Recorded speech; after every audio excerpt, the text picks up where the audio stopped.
Hello and welcome, dear listeners, to the very first episode of the True Love Magic series with my amazing guest, Christina Buendia.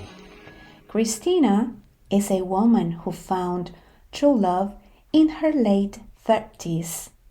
She was a single mom for 11 years while raising her daughter.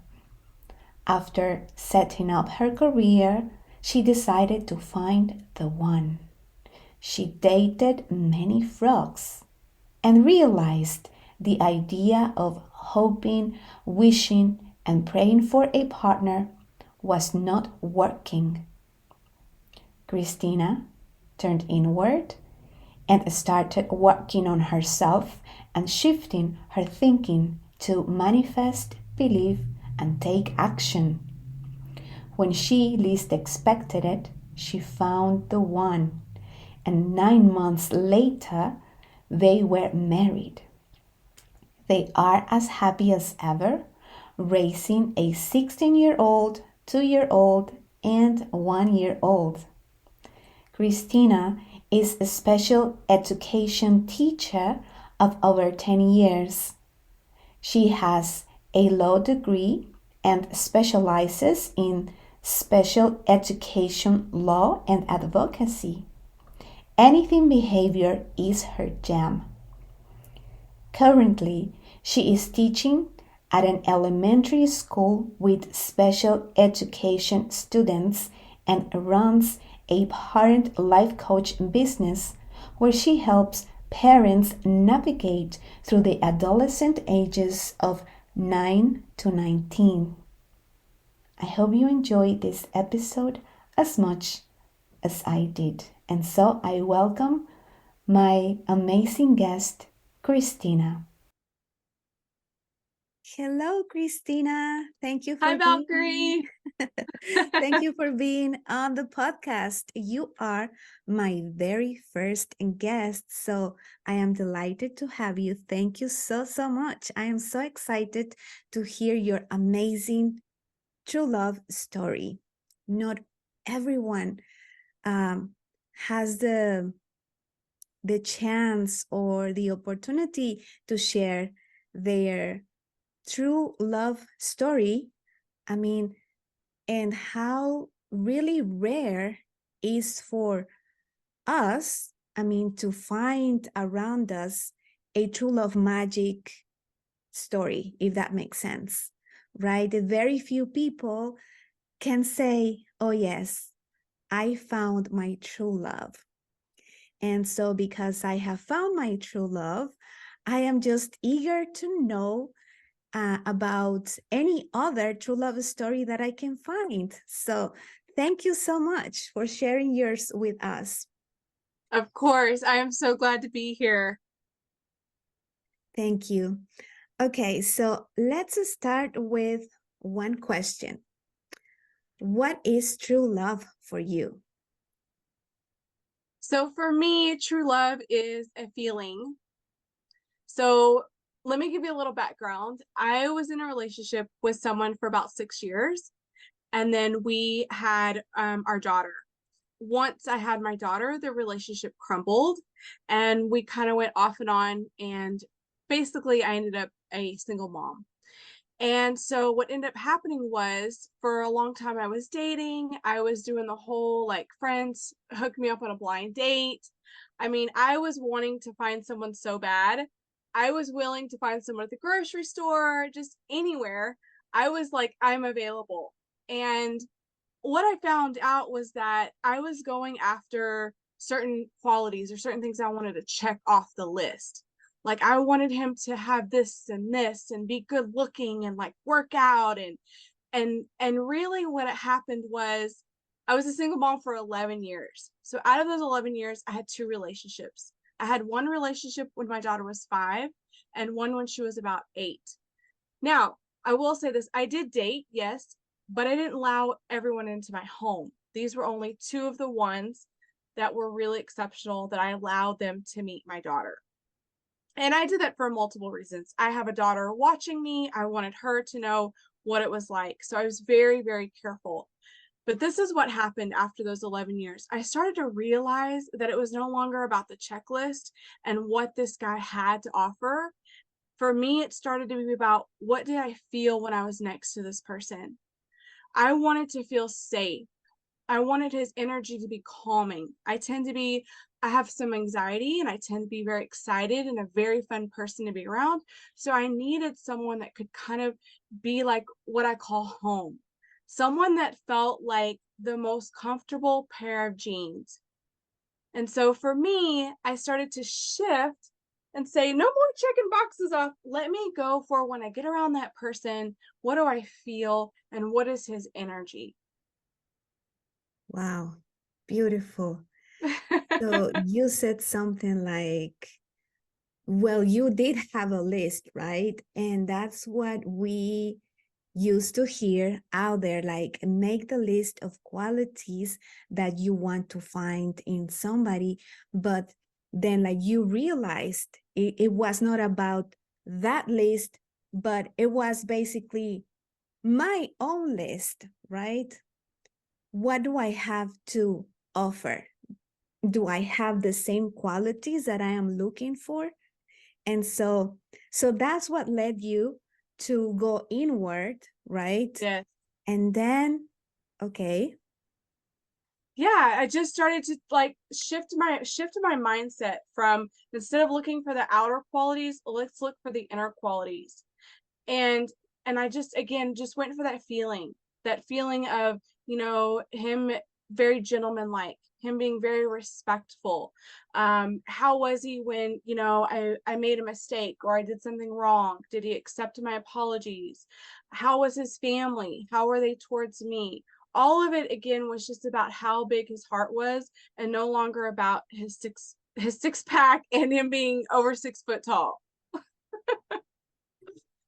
so was there any point? I mean, you were a mother for 11 years and you Yep. had two relationships in that period, and they were not very serious relationships, right? So, at what point, or can you tell us a little bit about the story of that moment where where that shift or breakthrough happened and you said enough, like Oh, this enough. is good. Yes, this is good. So the first one I dated when she was in kindergarten, he was a teacher. He was an elementary school teacher, and I was like, this is perfect. Like he gets along great with kids. Like this is probably going to be a good match. And what I realized was in that relationship, I was picking up red flags. And what I was doing with those red flags, I was collecting them and I wasn't doing anything about it. And I was just putting them in my pocket and I was continuing to collect red flags. And we were together for about 6 months. And I had to step back and say, what am I doing? Like, I can no longer collect these red flags. I need to know now that if I'm in a relationship with somebody and there's two red flags that are like non negotiables, things that I just cannot, accept, that I need to move on. And so with him, we were together for about 6 months and I broke up with him. And then when my daughter was 8, I met another really good guy, fantastic. And again, here I was in the same boat. I was collecting red flags. The second one, he was a doctor. He was very handsome. He had a beautiful house and a car.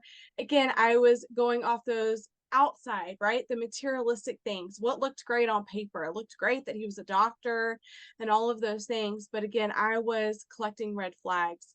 And so that relationship lasted about 6 months. And then from there, that's when I said, no more, no more. We're not collecting. We're not putting in our pockets. Let's now. So when I shifted my mind, I was like, instead of looking at red flags, let's collect green flags. Let's date guys and collect and see how many green flags can I collect from this person. And so that was the start of my mind shift and me starting to look for the energy that a person had. Right, I love that concept. Green flags, I love it. Thank you for that one. Uh-huh. So, okay, awesome. Did you notice when, well, that second relationship is when you said, okay, enough. So can you tell us now a little bit about previous relationships and the moment you realized, was there a pattern and something that happened in your childhood or your teenage years that you didn't really were able to see in those men and just collecting the red flags, right? So can you tell us a little bit? Yes, I was broken. I was a broken person. And what I was doing was I was putting that energy out there and I was attracting broken people. I was thinking that I could change this man or I could fix him or let me help him. That's what I thought I could do. And then I realized through these dating and relationships and all these awful experiences that I can't change anyone but myself. And it's not my job to be my partner's mother. His mother raised him, and that's not my job. My job is to find someone who is my partner. And so there's no longer me fixing you or no longer me thinking that I could change you. Because what happened was I believed a lie. When I believed that, oh, I want this man has the potential to be great, that was a lie. I was dating the person who I thought was potentially great, like the doctor. He looked great on paper and he had a lot of potential, but that was a lie because that wasn't really who he was. I was making up this facade in my head of somebody that I wanted him to be, and that was not him. And so what ended up happening was that I just was like, I have to work on myself. It's no longer again about checking the boxes off of a person. What about me? What do I have to offer someone to the table? Let's see. Let's look at your boxes, Christina. And I started to do a lot of inward journeys. So I started really getting into exercise. I noticed that didn't have a lot of confidence. I'll be very honest. I didn't have a lot of confidence. I was broken. And so I thought, what could I do that makes me feel empowered? Exercising. I joined a Pilates class. I loved it so much. I asked the instructor afterwards, I want to do what you do. And I became a Pilates instructor and I taught Pilates for many years. And me standing up in front of a class and teaching boosted my self confidence. And the side effect of that was I got in great shape. I also decided to educate myself. I was a teacher. I had a bachelor's degree. I was like, you know what? If I want somebody highly educated, why don't I go highly educate myself? So I went to law school as a single mom and I graduated from law school. I also had this mentality of let me hope, wish, and pray for things. I would just hope, wish, and pray that some great guy would come along because I was great. And then I realized when I started doing a little Buddhism that there's no longer this wish, hope, and pray. I had to manifest, believe, and take action. And again, that was when I really shifted on myself. What can I do? I need to do some inner work. And I started going to therapy and doing that inner work. And when I worked on myself, I believe that was when the energy and everything shifted in myself and I started attracting better quality of men. Wow, quite a story. Oh my God, so inspiring, Christina. And it is that moment, it seems like for every person that we need to touch rock bottom, right? It seems like it. And everybody, there's a saying, oh, I learned the hard way. And yes, because it seems that in order for us to realize what we need to fix and go and dive deep into the issue, so then that's when we can come back to the light. Yep. And the first step is really to look for the things that can help us. I call this process kind of like, what are the elements that I have available right now? What are the resources that I have available in order for me to get out of this mess, of this hole of the mud, right? Okay, do I have friends? Like you, okay, there's this Pilates class, okay, I'm gonna join, and other things. And well, what happens when you don't have the support? It can become harder, right? In your case, if you don't mind sharing, did you have your parents supporting you in this process, or you kept it kept it to yourself, because many times we are ashamed, right? In my story is like, okay, I didn't tell anyone. I said, okay, I'm strong enough, I can do it myself. But it was really the moment when I said, hello, I need help. Like that ego mindset, right? Like I can do everything. And once that you allow to receive, right? Like the receptive mode, like, okay, guys, I need help. Please help me. Yes, that's a great question and very, very deep. So I will say this, that at my lowest points in my life were actually the heels of my greatest success. One of my lowest points was right before I went to law school, and law school ended up being one of the greatest things that I've ever done, the hardest and the greatest thing that I've ever accomplished. And so I believe sometimes people need to hit that rock bottom and really, really get themselves out of it. That's when I became more resourceful, and that's when I really stepped into, hey, I need therapy, and hey, let me go read books. And I just started devouring everything that I could get my hands on. As far as my parents, when I had my daughter, my parents and I's relationship estranged. My parents were not accepting of me having my daughter because she is of mixed race. And so that put a big divide between my parents and I. They had a very hard time accepting it. And so there for a couple of years, we did not speak. And now moving forward, they love her and they are very much a part of, my life. But I think that although that time period was really hard and I was very resentful and angry for them about that, it actually was one of the best things that ever happened to me. I was able to, again, go through that therapy away from my parents and detach myself. It gave me a lot of healing. I also learned that my mother was emotionally unavailable my entire life. If you're familiar with Enneagrams, I am an Enneagram 7 to like the 110th degree. So Enneagram 7s don't want to feel any kind of pain. So I'm just very optimistic. I'm very fun to be around because I never want to go to those places. And so again, I accepted that my parents no longer wanted to have a relationship with me. And it just spurred that moment of me really wanting to do something. It was no longer seeking my parents' approval. It was no longer being a people pleaser. It was no longer about, I can't have boundaries because they're my parents. It actually allowed me to have that space to do a lot of my healing. I don't think that I ever would have gone to law school and did some of those things if my parents were still around. Great point you just made. Yeah. And it takes courage, right? So much courage. Like you just shared about the source of your brokenness. Like you Mm-hmm. shared in the beginning, you were broken and you Yep. were trying to fill all the gaps in your life about love, looking at the exterior, but not the interior of a person, right? And then you had to go through all this and do it yourself.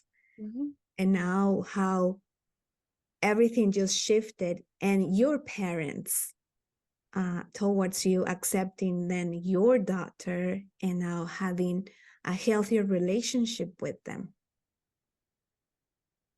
Yes, our relationship now is in a very different state.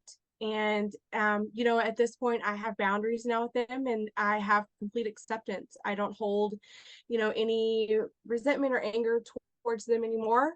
I am grateful for everything now. Now looking, but, looking at the time I didn't, but now looking back, I really do. Awesome. Awesome. So can you tell us about your relationship, like the Oh, moment yes. when you who introduced you to him, or what happened, the that moment when you met him and you said, oh my God, did you know right away he was the one, or it was a process? Okay. So I had just graduated law school and I was looking for a job. I had been about 6 months unemployed. And at this point, I was starting to itch. Like I was starting to get uncomfortable. I'm like, oh my gosh, 6 months, 6 months. What am I going to do? I was just fresh out of law school. So a friend of mine said to me, she said, in order to get a job, you must have a job. And I said, what do you mean? She's like, do anything. She's like, why don't you start waiting tables? I believe that once you wait tables and you have a job, then you'll attract the job. I was like, sign me up. So she said, there's a really, really nice steakhouse. Why don't you go apply there? And so I did. I mean, I hadn't waited tables in like 20 years, but I reassured the manager that I could do it. And he was like, no worries. So they hired me. And I think I started in October, and then in November we had our Christmas party. And I had seen at the time, well, at the time we were coworkers, but my husband, I had seen him a little bit around the restaurant, but I didn't ever talk to him or really know him. So the restaurant held a big annual Christmas party for the employees, and he came and sat down right next to me. Now, at this time, my mom was my date. I didn't really have a date. So I was like, Mom, this restaurant is so nice. It's family owned. These are wonderful people. I really want you to come. So she was like, no worries. My mom came and she started talking to him, and she was like, Christina, this guy is so nice. He is so handsome. She was like, you need to go after him. And I'm like, no, Mom, we just work together. So he and I started talking, and I really enjoyed our conversations. He was dressed really nice. He had on these red velvet shoes. I was like, oh my gosh. And then I had on these red sparkly heels. So our shoes were kind of, a little loud. So It was a we started match. talking about yeah, it was a match. We started talking about our shoes, and I was like, I think I kind of like this guy. And so I went to the salad bar, and he followed me to the salad bar, and I went to go get my dessert. He's like right behind. My mom goes, he's following you, Christina. Like, she kept nudging me under the table and hitting me like, get his number, like go out with him. And I was like, okay, okay, okay. So finally I just asked him, I was like, would you like, one day to go get a drink? And he was like, sure. So that's kind of how it all started. Again, so let me give you a little bit more information. He's a little bit younger than me. He is very handsome. So I again was in, my mind has shifted towards energy and not towards look. So I was in the beginning, I was very apprehensive. I'm like, oh gosh, he's younger than me and he's good looking. This might mean a lot of trouble. Like, I'm not wanting to go there. And so I just asked him, I said, hey, listen, I have a daughter. And he was like, no, no problem. And I said, Friday nights we do family night. And he goes, I love it. And I was like, really? He goes, yeah. And I said, we order pizza and play board games. He's like, I love it. And I said, Saturday mornings, we have like early morning volleyball tournaments, like at 6 a.m. in Galveston, which is like an hour away from where we live. And he goes, love it. I'll help you. We'll put the chairs in the car. I'll help you with the snacks. And I was like, oh my gosh. And then I finally told him, I said, hey, listen, guess what? I'm not going to sleep with you. And he was like, okay. And I said, so at the time I had boundaries, right? And my boundaries were a guy had to take, so I read this book by Steve Harvey, and he said 90 days before you sleep with somebody. And I was like, I don't know about that. But I set up my own boundaries, and I said 6 dates. A guy has to take me out on 6 dates before I sleep with him. And I didn't tell guys this, but that was just kind of like my boundary for myself. So I just told him straight out, I said, hey, I'm not going to sleep with you. He was like, okay. And I said, and I actually told him, hey, we have to go on like 6 dates and kind of see where this goes, before anything happens. And he was like, cool. And I was like, wow, okay. And so when we went on those dates, he held the door open for me. He was very gentlemanlike. He was very gentle. His energy was very soft, and he was very comforting. He didn't try to like bamboozle me, and he wasn't trying to like force anything on me, and he wasn't doing anything weird, and I wasn't picking up any red flags. He invited me over to meet his parents. His family and parents were wonderful. So that's when I started to say, okay, let's continue to go on these dates and see what happens. Wow. Yeah. Yeah. Oh my God. Yes, that's a beautiful, like you said, he was just gentle and soft, and the chivalry part, I just love chivalry. And that's like Yes. extra super extra points, right? Yes. Like, I think it just made him so much more attractive. And the way he was so supportive of me being a mom. And most guys are like, you could kind of tell on that first date whether, if I were to say this thing, some guys would be like, no, that's not for me. Or nope, Friday nights I'm still going clubbing, or nope, Saturdays I don't get up at 5 in the morning. Like he was just very, very like, yeah, let's do it.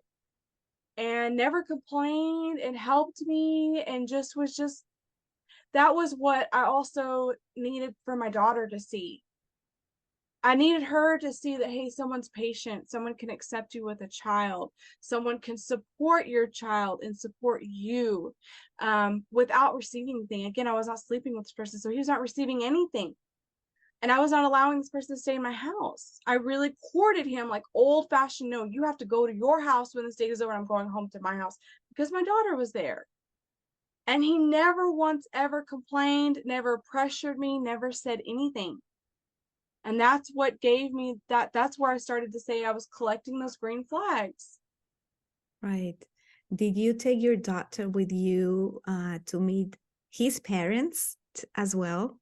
At first, no. The first time I met his parents, she was actually with her dad, and so I think that was better. And then eventually, I mean, she met them and they were wonderful. They like took her in, and still to this day they're like the best grandparents ever. And I mean, he calls my daughter his daughter. I mean, he's not like I'm stepdad and this is my stepdaughter. It's like, no, this is our daughter. Or he'll say this is my daughter when he tells his friends. Like, and that's how his parents have been ever since day one. That's wonderful and beautiful. Yes. So his parents were never in opposition to the relationship. They were very I was a little apprehensive at first because he was very honest with me. He said, listen, I've never even dated a girl with a kid.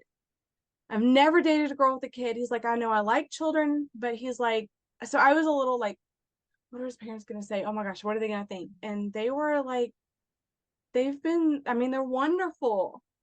That was another big thing that I really wanted, was to see his family and see how supportive they were. And I knew when his mom and dad accepted me and accepted my daughter that this relationship was going to work, because I just felt like we need that support.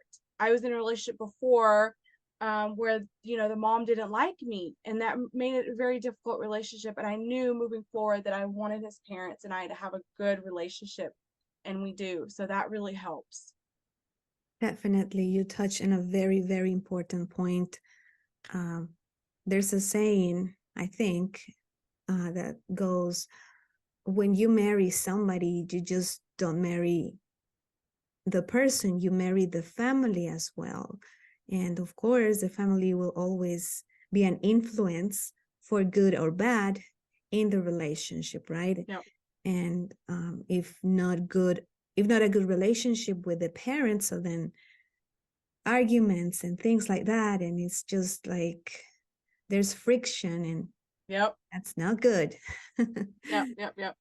So my husband's family is Colombian, and so I just love that. I just love the way the family is. They are so close, they're so supportive. Every time we get together, there's just a lot of food, loud music, wine. They're just so fun. And I just, again, the family was super important to me, and I really, really like how close they are. Yeah, definitely. Latino families are very close. Yes. Yes, they're very close. And also I think they were much more understanding and accepting of my daughter being of mixed race, because their family is. And when you come Right. from Colombia, it's just like this huge melting pot. And like they looked at her and was like, it was nothing. They thought she was beautiful and they just accepted her, and it never has ever been an issue. Exactly. Wow. Wow. And for how long have you been married now? I've been married now for 4 years. 4 years. Wow. Um, can you tell us the story on how he proposed? Yes. So we had been dating now for about 9 months, and we were at this point where my lease was coming up, and it was like, okay, so my lease is coming up. What do we want to do with this? Are we ready? Are we going to move forward, or are we not? And we had a very serious conversation. He said to me, Christina, would really want my I really want to have my own children. And I was like, "Ooh, my daughter's like 12 now. I just don't know if I want to have any more children. I just want to be very honest with you." And, he said, I just don't think I can do that. I really want my own. And so I said, you know what? I need to really give this some thought. And he said to me, he said, how girls, when they're young, they think about getting married. And he goes, they have an idea of like a wedding dress and they dream of that day. And then I said, yeah. And he goes, I've dreamed of being a father my entire life. Wow. And I was like, oh my gosh. And the relationship that I had with my daughter's dad was the opposite. When I told him I was pregnant, he was not happy. He didn't want to have a child.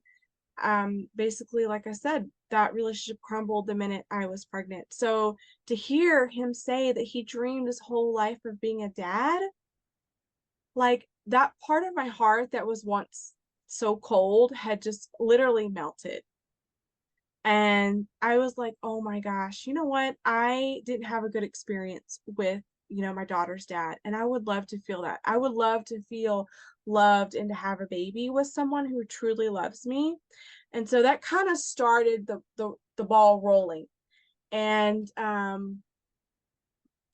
I finally was like, okay, let's do this. I will give you a child. Let's do this. And he came home one day and he said, let's get married. And I said, okay. And he said, let's go to the mall and you can pick out any ring you want. And as like sometimes you think like, oh, it's he's gonna get down on his knees and it's gonna be so romantic. But I think again, we were a little bit older. I had already had a child. This was more of like a conversation. And so we got in the car and we went to the Galleria. That's the big mall here in Houston. And I couldn't decide. And so I had 3 rings picked out, and he said, you can get them all. And so I ended up getting all 3 of the rings that I wanted, and I was just ecstatic. And so from there, we started to plan the wedding.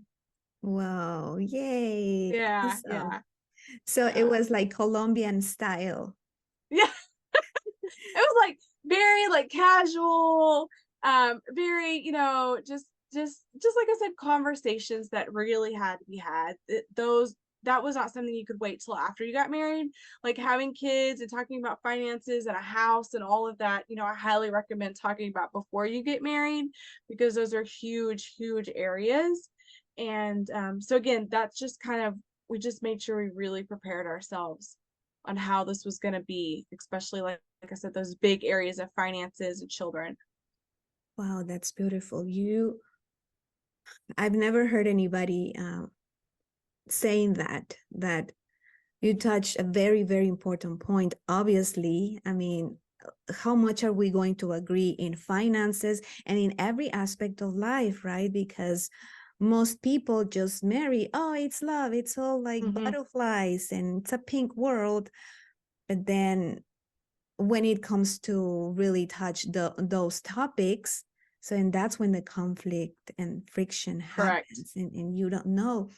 And another thing is when we marry somebody, we tend to look for the pretty stuff, the the pretty behavior and the nice things in a person, and we don't really look, or if we are looking into the ugly parts, so then we say no, it's going to change, or I mean, we're marrying, so it's going to be okay. But then we realize it's not okay. Yeah. So it's talking about mature um, conversations and mature relationships, right? Because, well, nowadays it seems to me that um, we take like not, how do I put this?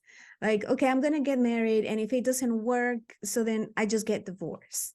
Right. Right? Right. Like, it's like, oh, okay, I'm going to change my socks, and then Yeah. tomorrow I will change it again. So type of thing, right? And Yeah. it's not like that. So, and especially No. I'm sorry, go ahead. Yeah. No. No. Go ahead. when there's kids involved, Yes. right? That that's what I was going to touch on. I had already raised a daughter as a single mom, and I knew that I was never going to sign up for that ever again. And I let him know that. I said, even if in my next lifetime, I will never be a single mom. It was the hardest thing I've ever done. And I said, I'm not going to do that. We need to make this work. And so we came up with a plan. If things started getting rocky, what were we going to do? And, we already had it ready. If this happens, we kind of already knew this is what we're going to do. And, I let him know if we had a child, we're going to raise this child together no matter what. And he agreed. And so, again, it's those conversations you don't want to have, right? You're in love and everything's going great and you just want to continue that. But if you don't sit down and really make time for those difficult, areas of your life, they will pop up. I went out to, I'll tell you this real quick. I went out to eat one time and we were telling the table next to us, we're celebrating, we're getting married. And they were like, oh, congratulations. And the guy leaned over to us and he said, if you have any skeletons in your closet, you better say them now, because he said if you hide them, they will come up in your marriage. And so we went home that night, and then me and him looked at each other and were like, okay, what do we have in our closet? And I said, hey, I have something. And he said, what? And I said, I went to law school. And he goes, yep. And I said, I have a lot of student loans. So again, that was something, that we really had to really talk about. Wow. Yeah. That's beautiful. Yeah. So, okay. And he didn't run. So that was the thing. He knew about my daughter. He Check, knew all these check. things. Right, right. He knew I had all these loans and he still was like, okay, I'm still here. So yeah, again, I'm still collecting those green flags. Yeah, green flags. Awesome. So, what are the core values to maintain a loving relationship? So, you have been married now for 4 years. Has anything like major shifts happening in the relationship, or you feel like it's been like more like steady and well, it's true love, right? We might believe that everything goes smooth, right? But well, oftentimes that's not the case. There are little Yep. things, or we call it, oh, this little stupid thing. Okay, let's fix it anyway, because the little things are, it's like an ice ball rolling, rolling, rolling. Yep. So it's better to Yep. fix them right away. Yes, I will say this. We got married in 2019 and we had a beautiful first year of marriage. We bought a house and our house had a pool and we were having the best time. And my daughter at this point now, she's about 12, I think almost 13. And everything is going great. And then COVID comes. And so here we are. And the beautiful thing about, COVID was, we really got to spend a lot of time us together because I was a teacher and I wasn't working at the time. Everything shut down. So, we had all that time together to really spend and to family bond. Again, we did a lot of swimming and a lot of barbecuing. During that time, she was a teenager, and during COVID, she hit rock bottom and she fell into a major depression. And so we had our first major crisis. My daughter had attempted suicide and we had to take her to the hospital. And so that really was, I think that really, really did a lot on our marriage. I was very sad. I was crying a lot. We were in a lot of therapy. He came to every therapy appointment. He dropped me off at the hospital. He picked me up whenever I asked him to. He was very supportive during that time. But that was a very, very hard point in our lives. During that time period, I became pregnant. And so again, I was trying to be in the best space that I could be for my baby. And so I had to put some of the things with my daughter aside, so that I could maintain my mental health. And so again, my husband stepped in and was very, very, very supportive. So again, you're right. You think that these things are not a big deal, but it's those small things. It's those small things in that person that you're with and in your marriage that you tend to, because you never know when something major is going to happen and how is this person going to react. how supportive is this person going to be or not be supportive? I mean, this person could have said, hey, I don't really want to deal with this. I'm not, I'm out, you know, but instead he chose to really, really be supportive and be there for the both of us. And it was really, really hard. But I will say, yeah, those small moments, they add up to major things. And Amazing. I don't know how many people in their marriage go through something like that the first, you know, year or two of their marriage. But it showed me, and what happened was at those lowest points, it showed me a lot about who he was. He never said anything negative about my daughter. He never was negative towards me. He was very, very supportive. Every therapy session we went to, he was very supportive. So I really, really got to know him. And what happened in a lot of those therapy sessions, we went home and talked privately about a lot of things. And the therapist recommended books for us to read. And so he was on board. He's like, go ahead and order me one. So I'd click Amazon, 3, one for her, one for me, one for him. And we have what we call a book club. And so we read those books, and we, you know, he's, like I said, been very supportive of all of that. Wow. Super wow. Um, can you share about why your daughter um, tried to commit suicide? Was it something related with with her dad? Mhm. Or, I mean, as far as I can see for what you have shared, you have been giving her a good example. Yep. Um, she's so lucky that she got an amazing stepfather. Everything seems to be okay. And then all of a sudden, this Mhm. happens. You know, she turned 13, COVID happened, and I thought she was just a regular teenager. I'm like, she sleeps in, she's kind of doing her makeup a little weird. I remember that stage. I didn't know how to do my hair. I was experimenting, like I was wearing weird clothes, like I was just trying to find myself. And so I was as a mom trying to back off and be as supportive as I could, because I knew, I was like, this is just a phase. He's like, what is she doing? Sometimes he'd be like, what is she doing with her makeup? And I'm like, it's just a phase. It's okay. I didn't realize the difference between a teenager being a teenager and someone who is majorly depressed.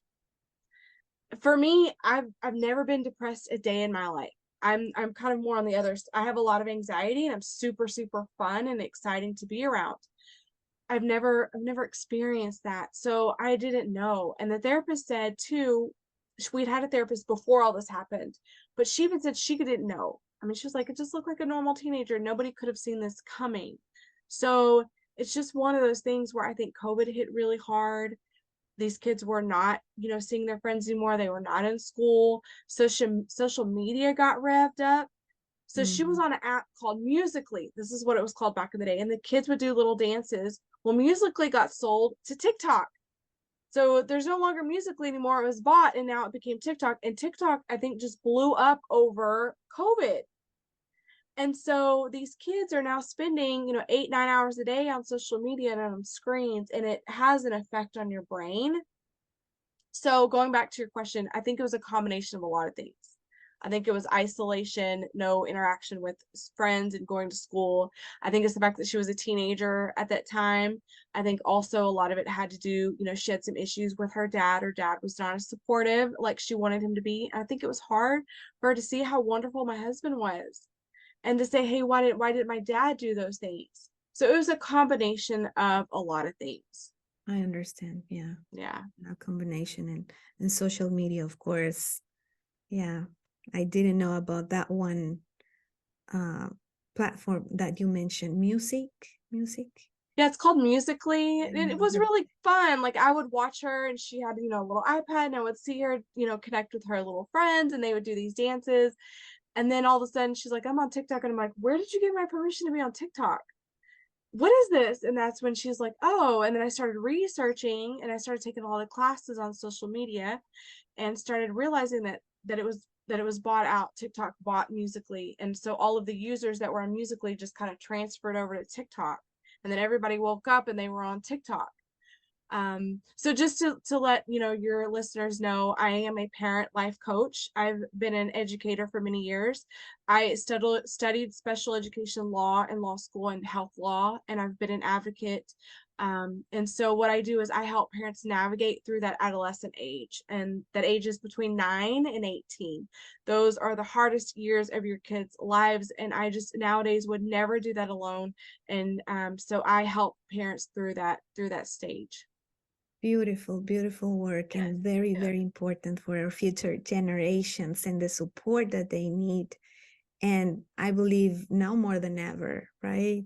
Like, Yes. well, yeah, it's just different times. Like when we It were is. teenagers, like our my mother, my dad didn't have the resources themselves or the knowledge or the awareness and consciousness, right? To pass that on to me. And like for instance, I didn't have the talk, right? Mm-hmm. So like just whatever I heard with, I mean, with friends and like, or finding out just by myself, right? Like, Yeah. Yeah. yeah, just different times. Like I really wish not that I had so many resources that I find like, and people like you, um, spreading the awareness to other parents, like, hey, this is important, and share your voice and speak up in this way with your work. That's awesome. Yes. Yes. Thank For you. doing that. I love it. So, okay, I have another question. Um, what would you tell the girls that are starting to date? Oh my gosh. Like, What well, would your daughter now is what, 13, you said? you know? Now she's 16, and she actually went on a date 2 weeks ago. And so again, like just same similar to you, my parents didn't have a lot of conversations with me. And so that's one of the things that I do with my coaching business is I do sessions with the child, and then I also do sessions, sorry, alone with the child, and then I do sessions with the parents and the whole family. And so it kind of, so we can kind of fix those areas of understanding. But most of it I usually say is communication, conversations. You need to have conversations with your kids. And the same thing, like I told you, in the marriage, those uncomfortable conversations, they need to happen. Same thing now with these kids. They just have so much access now with these phones and social media. You really need to be the first person to give them the information and not TikTok. So that's why I really encourage that. But going, I guess nowadays, what I would say is, and this is what I tell my daughter, is again, we are collecting green flags. Yes, being aware of the red flags, but we're really looking for someone with green flags. And we're also having boundaries. I think boundaries are super important nowadays. I think a lot of girls, like I was seeing with my daughter and some of my friends, a lot of the girls want attention, and they're dressing in a certain kind of way and doing certain things. And I had to tell my daughter, like, yes, you want that boy to look at you, but that's not the right way to do it. You know, you have to have some boundaries with this person, and the respect that you give yourself is the respect that a person's going to give you. And you can't allow a man to think that he can disrespect you and do things because he's a man. You really have to be firm in what you say. This is okay, or I'm not doing this, and this is, you know, you have to set that up. I think when I was dating, a lot of times I didn't have any boundaries. I just let men walk all over me, and then I would go home and feel like crap. Or I would go on a date with them and they wouldn't call me back, and that rejection would just sit with me like there's something wrong with me. I was like, what did I do wrong?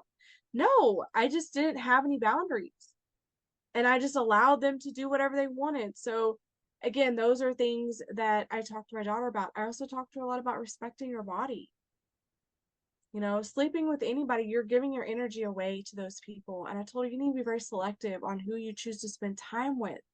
You need to be very selective of who you are going to sleep with. That shouldn't just be for anybody. He has to earn that. He has to be the select few. You have to, and I always tell her, make him jump high. Don't put the rim, the basketball rim, low where you can just walk up to it and put the ball in it. No, it should be high. And he should say, you know what? I want to make this girl smile. Hey, I want to open the door for this girl. I want to get a job so I can take her out to eat, because he wants to do those things for you. You make him reach high before you give into anything. You can't give it out freely. They have to earn it. I So love the that's basketball those are just a little bit analogy. of the things that That's so we talk beautiful. Oh my about. God, she's so lucky to have you. Oh my Thank you. goodness. Awesome. Okay. And the next question is, do you think a couple have to have many things in common for a relationship to work? So I want to be very direct, and I do. I was actually studying this and reading about this a while back, and actually studies have proven that the more things couples have in common, the longer the relationship actually lasts. There was that saying, opposites attract, but studies are finding out that opposites really don't attract. It is very exciting in the relationship when things are new and that honeymoon phase and all of that to point out your differences, but um as the relationship goes down the road, it actually says that it is very difficult for that relationship to maintain. So, yeah, I believe that you do need to have some commonalities. And it's not necessarily like, oh, we like the same food or we like the same wine. I'm talking about major things like education, work, and values. Those kind of things are more or less what you need to have in common. Everything else is fine. Y'all Thank can you have for, different, y'all can have opposite views of ice cream. You can have opposite views of like shoes and dress and all or of those things. music. Right, music, all of those things. But when you get really down to it, is okay, is it, what's your money situation? What's your credit like? Let's be realistic here. If you're an older couple and you're dating in your late 30s, you need to know, what is this man, is he paying taxes? What is, his W-2 look like? I mean, I'm being serious. We tend to look at these things like, oh, is he good looking? No. Does this man, if he has children, is he paying child support? Does he see his kids on the weekends? Those are things that I would look for, and those are things that I would ask. They say a lot about a person. Right, right. Wow, thank you for clarifying that. I've been so curious lately on that specific topic, if a like how compatible we have to be with our partners in order for the relationship to really work. But yeah, exactly what you said. The major things are the ones that matter, not if he likes the same type of music or the same ice cream or whatever. So yeah, that's great. Yeah, we come back to the what is important to hold really a good relationship. Yep. And going back to what I said at the beginning, I can't teach this man to be a gentleman. I can't teach this man values, morals. Those are what your parents did. I can't do all those things for you. I'm supposed to be your life partner, not your mother. So again, what core values do you have? What morals do you have? What ethics do y'all believe in? Those are things again that you need to talk about and find out. Right. Yeah, you said something that I loved. I am not your mother. Yeah, definitely. I think a lot of women think they can fix men. Oh, Yes. I'll change him. Watch me. I'll fix him. And that's Right. not your responsibility. Why would you carry that? And Right. when you carry that, you're lowering your energy, you're lowering yourself. And then you're actually giving yourself less than what you really deserve. Right. It becomes like a challenge and it's part of the ego as Yep. well. I can do it. Like saying, I am woman enough. Just watch me. This man will change. And I when, hear a lot of my single friends say that. We talked about it for years when I was in my late 20s, 30s, going through all the dating and all that stuff. It was one of the things we talked about a lot. And I finally, I came to the conclusion like, no, I'm not carrying that for you. I have beautiful things to offer. You have beautiful things to offer. What is that? But I can't raise you. I'm already raising a child. That's not fair to me. right. Awesome. And what do you think about when it comes to being compatible in the spiritual aspect? Do you guys practice a certain religion or anything like that? Oh, this is a good question. This was actually something that we had very similar. So we were both raised Catholic. I went to an Episcopal private school when I was growing up. And so, and then when I was a single mom, I was teaching at a Jewish school, and I just became very involved. They were very accepting and very helping of me and my daughter. So I really got involved in that community. And then my daughter also attended Jewish schools. And so, and my husband had a very similar story. Again, he was raised Catholic and he, I guess, dated a girl who was Jewish. And so he kind of adopted a lot of the ideologies and celebrated the holidays. Like he knew all, I was like, how did you know all of these things? And again, I think that really opened him up, opened up his views. And so right now we're just very spiritual. He and I do a lot of meditations together.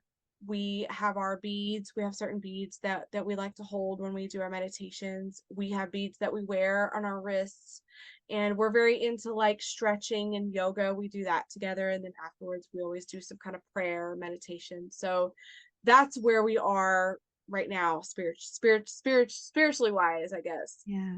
And health wise, I see, I mean, doing yoga together, stretches, that one is, I think, one of the most important as well, because I hear that, okay, yeah, I'm into wellness, but he's not or she's not. And so then there's conflict, kind of, right? Like, Yes, okay, this is what I eat and this is what you eat. And then it's like, okay, I want you to try this thing, but they are not willing. Or right, right. so I've seen that this really is a problem. Yes. I will say this too, like when you're in a relationship, some things may not be for you, but you're willing to support your partner. And I'll give you an example. He's a runner, and I had a baby, and he would say, "Come with me and run." And I'm like, "That's the last thing my body wants to do right now is to run." That actually sounds super painful to me. Like I had no desire to run, and yet, I supported him. Like I'll come walk with the baby in the stroller while you run. And then I said to him, like, my body really needs to stretch and I really need to decompress. And so I'm going to start doing, my yogas at my yoga, get my yoga mat out at home and do this. And that's when he was like, okay, you supported me. You walk with me while I run. I will come. And then actually he started to love it. He's like, oh my gosh, I actually love the stretching and I love, the meditations. And so we actually look forward to it. And so again, it's supporting each other, even though those are like not really our thing. And it's like connection time as well. Oh, I will tell you, if you guys ever need a spark in the bedroom, do some stretches before we downloaded this whole stretch guide, and we've had the best amazing time with these 8-minute stretches right before we go to bed. I think it releases a lot of tension Oh my and God, stress, I and love it like that. really upped up our bedroom, and it was just exciting, and it just feels really good. So Awesome. That's so beautiful. Oh my God, this sounds like the perfect love relationship to me. It's so amazing. like, who would think stretches could spice it up? But it did. I'm telling you guys, try Yeah, that's what it. I was thinking. I was like, okay, taking notes, taking notes. So, all that being said, do you think that your relationship can still improve? Is there Oh, anything? of course, of course. So, I we like every relationship, you have so many great things, and then you have a couple like sore spots, maybe. I don't know. We call them sore spots, but just areas that need attention. So it's like, you're we look at it like a plant. And he and I talk about this. I cannot grow a plant or save a plant. I just am not a plant person. So every time a student gives me a plant, it always dies. But he has a really good green thumb. He's super patient. He waters the plants. He looks them up. He finds out what they like and what they don't like. He talks to them. Like he truly takes care of them. And I look up and these plants are flourishing. They're like, they love him. And so that's the same thing in our relationship is okay. One of our sore spots is communication. And so we make sure that we spend time again in talking and making sure we spend that time in that area so that we can continue to evolve. I also believe the person I am in my 20s is definitely not the person who I was in my 30s and definitely not the person who I am now, right? We evolve and change. And that's the same thing in our marriage. I know that he and I are going to be very different people, in 10 years. And so it's going back to supporting that person and being there for them. And when you reach that sore spot, to really dive into that part and not ignore it, because it'll come back and it'll continue to grow and fester. And that's usually when relationships fall apart. So you want to keep continuing to give that area its needs, like the plants. Right. Beautiful, beautiful. Yeah. Talking about women that support their men, we hear some of the, well, in some books, right? They say that the great men throughout history have had a woman behind them, their inspiration, um, on their wives or their life partners. Uh, and the love that they feel for these women is what have them propelled into success. And we find all these great minds through our history that, yes, it proves that when a woman supports, so then amazing things can happen. What do you think about that? I agree 100%. I think a lot of these presidents, a lot of these men that are super successful, I think a lot of it is the women. I think it's their wives. It's their ideas. They talk to their husbands and they tell them. My husband started a business and I was like this and this and this. And he's like, how do you know this? And I said, I don't know. I'm just a woman and these are things I've been through and I'm telling you to do this and this and this. And he was like, okay. And his business flourished. And I think that's 100% true. I think a lot of men out there that you see are successful, it really is the woman behind them. That's beautiful. Yes. And there's this Turkish philosopher and free thinker that says women are the updated version of humanity. And what he means is that we have that, they call it sixth sense, right? But not only that, like he really means the overall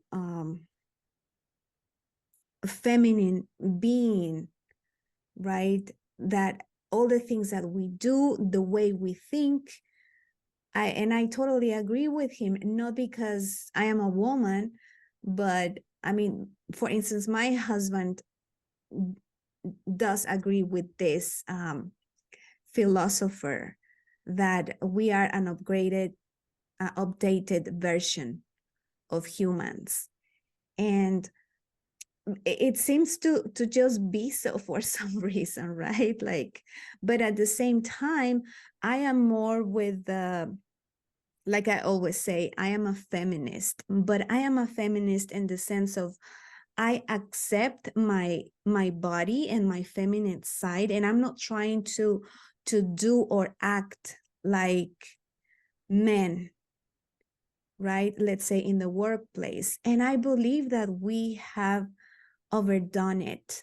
I am so grateful for all the Yep. women of the women's movement and all these amazing badasses that propelled all this greatness, right, and the feminine side.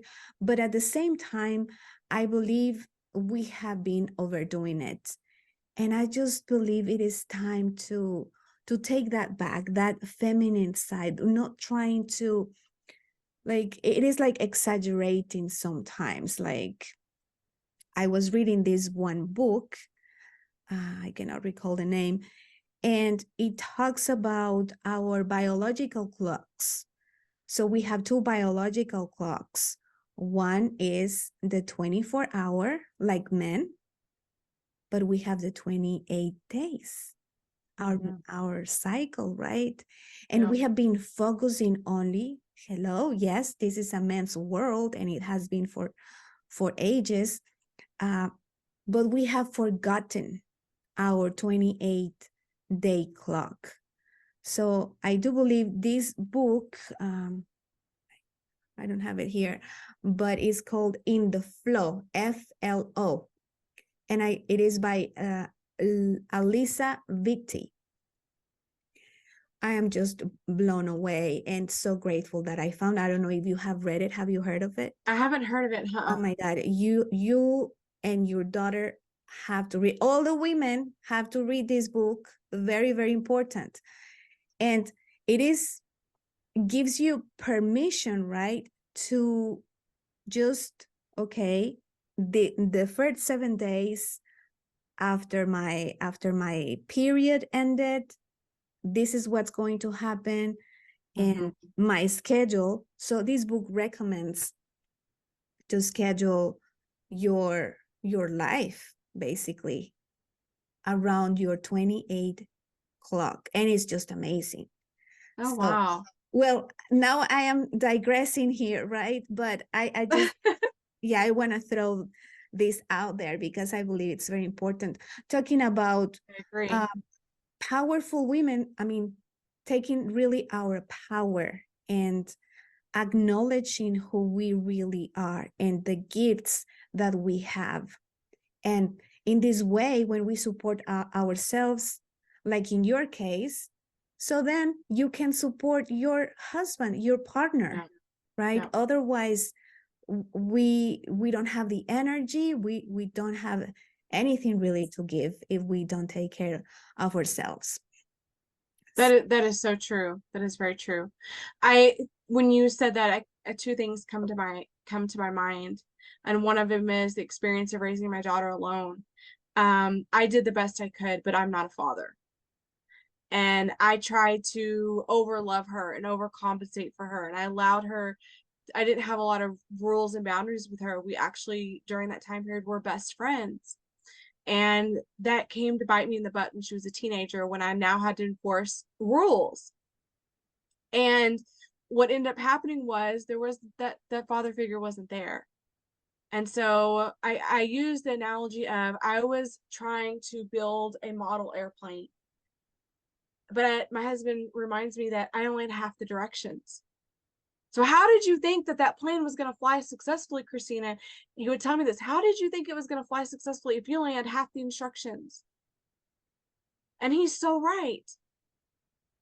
And I see that now as a teacher, and I see that's why I help parents. I have a lot of background, not only in special education, but in behavior. I see a lot of this.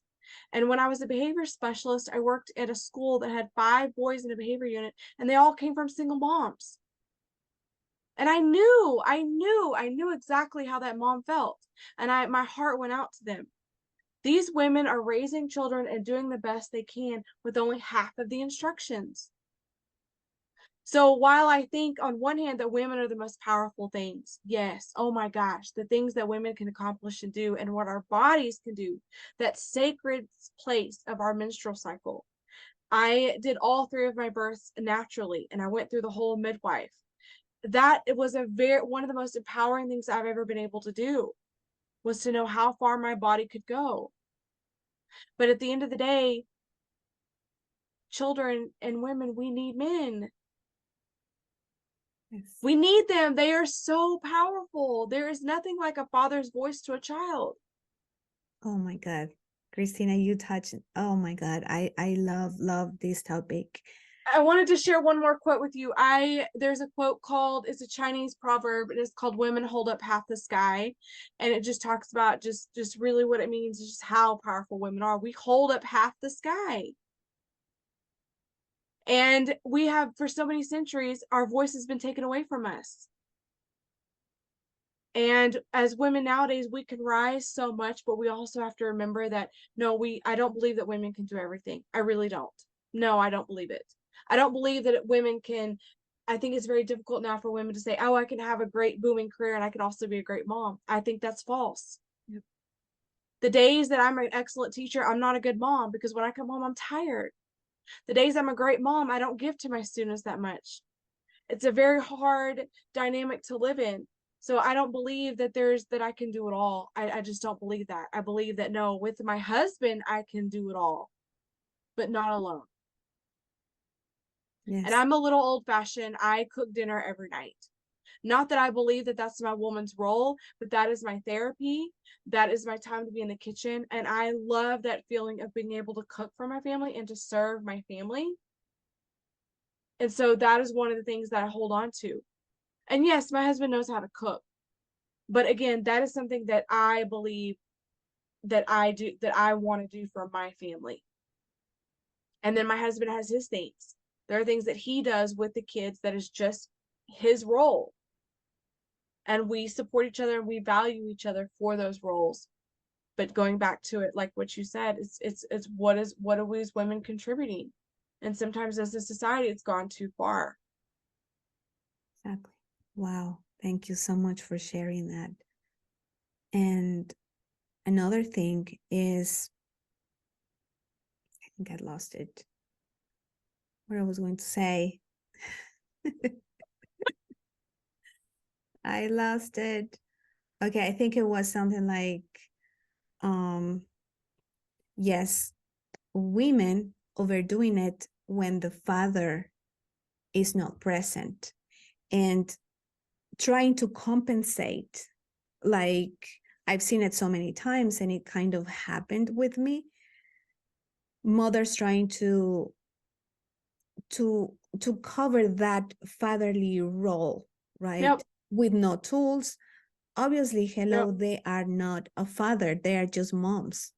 Right. And so what happens, it can create spoiled kids too, Yes. unfortunately, but that's what Yes. happens. Yeah. I mean, in my case, thank God my mom tried to balance as much as she could, my brothers and my behavior, right? And we were like a little more conscious, but I have seen other moms really struggling. And when Mm-hmm. they grew up, and the kids grew up, so then they still acting like babies, and the whole thing is just a mess. And both sides are affected. The mom is still trying to compensate that love that the kids didn't have, and same with the kids with some behaviors that are not appropriate anymore for their age. Right. Right. Yeah, I know for me, I felt guilty. I felt bad that her dad wasn't around. So I would just overdo it. I was like, I'll give her this. I just overlove. I mean, not that you can't love a child too much, but again, my boundaries. I overdid it with the love and all of these things. I didn't have a lot of rules in place because I was like, she just needs to be loved. She just needs to be able to sleep in my bed. She needs to be able to, like I didn't have those firm boundaries to say, nope, I'm a parent and you're a child. And now with my husband, we have two boys now. One is 2 and one is 1. My husband's like, nope. And he sees me. I'm giving in sometimes. And he'll step in and he'll with that firm voice. And those boys know. They know when their dad walks in the room. And he's like, we're not doing this. And I respect him and I allow him to do that because he's right. Right. I know now I look at these boys and I go, I get a second chance at parenting. Let me take the things that I do with my daughter, the good things, and continue those, and let me change some things. And one of the things I'm doing with these boys is letting them know that I'm their mom and they're my children. We're not best friends. I hear a lot of my friends and I see a lot on social media where women say, oh, my child is my best friend. No, that's not good. Your child can't be your best friend. You have to be their parent and they are your child. Your child's best friend is someone who's age appropriate, that they have things in common with. That's who their best friend is, not you. 100% agree on that one. You are totally right. Yes, I love it. And what you said, you give the space to your husband to really perform his role. Yes. Like when he says no, Yep. it's a no, boys. Okay, you know what to do.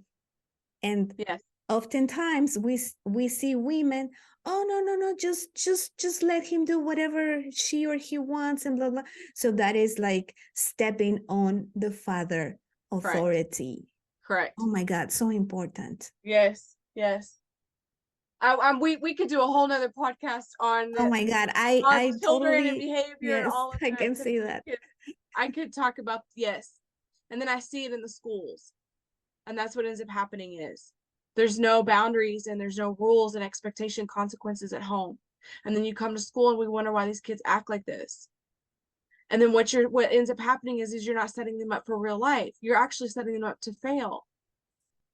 And then you realize when your child's 19, 20, 21, that they're having a hard time. They can't do anything on for themselves, or they can't, they can't go off to college, and they can't do certain things because you never gave that to them.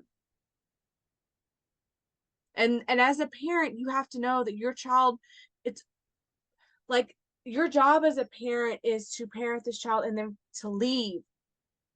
For some parents, that's very difficult, but no, your child is supposed to leave you. That is normal and that is healthy. Your child can't grow where they were planted. We go back to that plant analogy my husband and I do. You can't grow where you were planted. Your children need to leave your house and need to grow wings and find out who they are and go through some rough spots. They need to do that outside of your home, because they're not going to grow where they were planted. And as parents, we have to accept that. And I also knew when my daughter was younger, we were so close that I don't think that she was ever going to leave. My dad would say, I don't think she's going off to college, Christina. She is so close to you. That's not healthy. So when my husband and I got married and we started to form these boundaries, we had to separate ourselves. And I really had to teach my daughter, I'm your parent and you're a child. And I need this child to fly. I am holding her back if she does not go on her own. Yeah.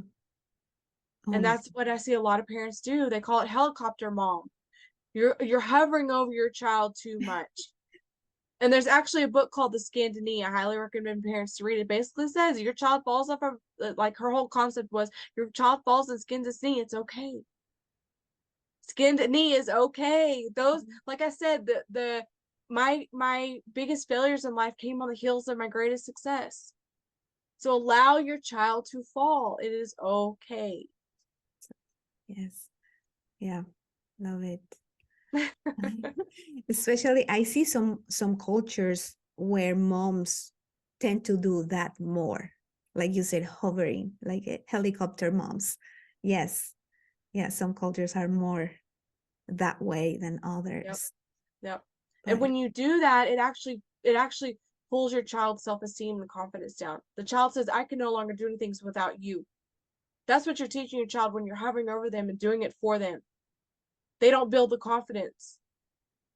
yeah. And then what I see moms tell me is, oh, I wrote my child's college essay for them to get into college. For what? Because they'll never do it. If you don't Overprotection. teach your child natural, like, you got to think natural consequences, right? By that age, 18, when you're applying to college, there's this thing called now natural consequences, and you can't come in and save your child. You have to allow them to do things for themselves. Now, I would go back and read the essay that they wrote, but I wouldn't write it for them. Right. I mean, hello, we are talking still about true love. I mean, true love is not always pink. It's not always like flowers and butterflies. Yeah, yeah, totally. Both of you, it just really goes down. You both have to do the work. One person can't do it all. Yes. The relationship can be 100% you and him 10%. No, you have to be willing to put the work in, and he has to be willing to put the work in. And I think in order for that to happen, there has to be communication. You have to have communication and conversations. If you're raising children, you have to do the same thing with your husband. Yes. Communication. Communication is the key. And you have to, and when you go through that communication, it's what I do in a lot of my coaching sessions, is you come to this understanding. And when you come from a place of understanding, then you can move towards a direction of healing. We Yeah. all have a childhood wound, believe it or not. Yes. Either we dismiss it, or we acknowledge it and accept it, and do what we need to do. But it really, really comes up when you have children. Like, most people think they can shove that childhood wound down. They just think, oh, I'll just shove it down. Well, guess what? When you have children, it all comes out. And if you don't ever take the time to understand and to heal, then you'll see it come out in parenting. Wow, you touch a great point. Definitely, this has to be another podcast. I know. This was Another great. episode. Wait for it. Yeah, that was great. Oh my goodness. Wow, I am just amazed by all these amazing stories from you, Christina. Thank you so much Yeah. for sharing your insights, your story with your kids, with your parents, with your spouse. And it shows how strong you are and how amazing you are.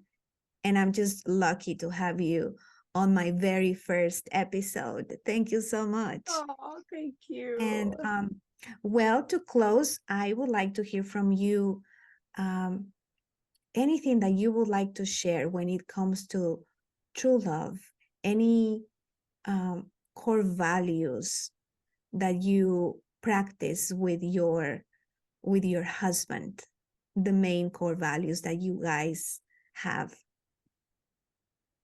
So, well, this was an interesting thing to me. I have a lot of, they always say to date your spouse. Make sure you guys go on date night. And I will say, if you're a parent and you have little ones, it's really hard. We have a 2-year-old, a 16-year-old, 2-year-old, and 1-year-old. We have the hardest possible ages you can have in a house, and they're there. So believe it or not, we do not have our 16-year-old babysit. Of course, she helps out and she'll watch the kids, but I've actually never asked her to babysit. So I don't think that's her responsibility. Her responsibility is to be a teenager, and we chose to have these kids, so they're our responsibility. And so I would never, we don't, the reason, that's probably one of the reasons why we don't go on date night a lot. Because, again, I'm not going to ask her to do that. So sometimes, again, we'll get a babysitter. But I think the most important thing is if you can't do date night for whatever reason, find ways to connect. So again, my husband and I, we do the stretches and the meditations together. We have our book club. We're all reading the same book, and we have a book club, and then we also have an art club. I bought like really cool art thing. I went and got all the art supplies, and we come and connect every so often and do this. We have a book, and we each are building our own like art portfolio. So get creative is what I'm saying, is find ways to connect. I mean, my husband and I are not into art, but it sounded fun to me. He was like, I'll do it. And so that was something that we decided to do. The book club came around. The therapist told us to read this book. Again, he's like, I'll read it. So I just clicked, buy 3 on Amazon. And so that's kind of how it all started. And it actually is a great way. The little ones go to bed, and then we have like an hour in the evenings to ourselves to do these things. So just get creative. You don't always have to go out to eat or think that you have to spend money to do things. You can actually just connect on simple things that you guys can find. And I think that's what's been so beautiful. I will tell you this, going back to the stretches, my husband is cursing in Spanish. It is so funny. He is so tight. He can barely like do any of these. And we just have the best time. And he'll say the next night, don't forget, we're doing our stretches. And I'm like, okay, you really want to do this again? It just looks so torturous to you. But he really doesn't. What it is really, it's just us spending time together. It's not that he loves to stretch. It's just that we want to be in each other's presence. So get Wow. creative with the So time that you guys get spend together. creative, communication. Yes. Wow. Yeah. Yes, I So love it. Christina, thank you so much for your time and your beautiful self to be here with us for this very first episode. So, thank you. and hope to see you soon. Yes. Okay, thank you. Bye bye. Bye.